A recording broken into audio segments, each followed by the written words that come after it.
Assalamualaikum warahmatullahi wabarakatuh. Perkenalkan, nama saya Rosowardoyo Bagastiano Ratmaja dengan NIM 217150211. Nah, di sini saya akan menjelaskan tentang komunikasi bisnis. Yang pertama, pengertian komunikasi bisnis. Komunikasi bisnis adalah proses pertukaran informasi, ide, dan pesan secara individu atau kelompok dalam konteks bisnis.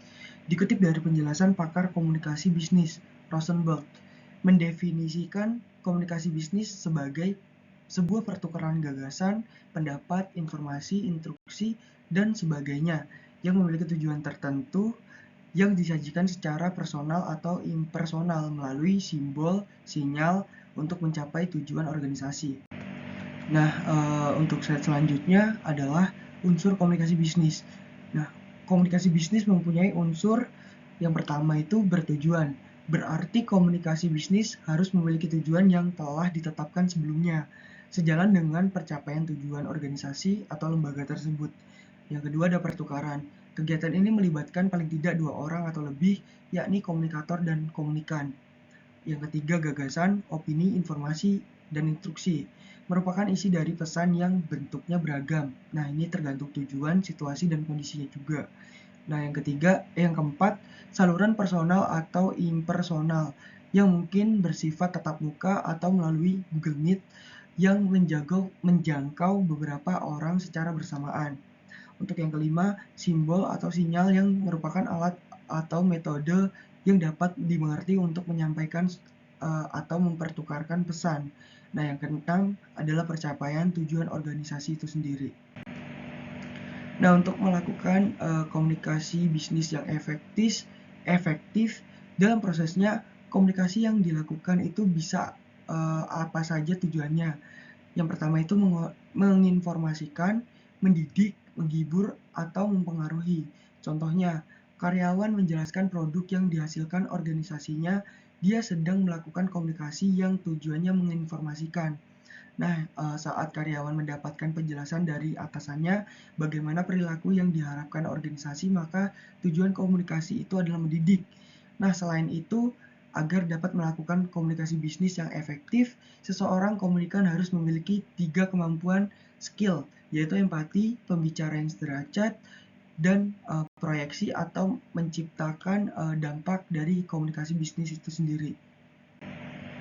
Nah, untuk hambatan dalam proses komunikasi bisnis, yang pertama, hambatan dari pengirim pesan. Yang dimaksud di sini, misalnya pesan yang akan disampaikan belum jelas bagi dirinya atau pengirim pesan. Nah, hal ini dapat mempengaruhi perasaan atau situasi emosional sehingga mempengaruhi motivasi, yaitu mendorong seseorang untuk bertindak sesuai keinginan, kebutuhan, atau kepentingan.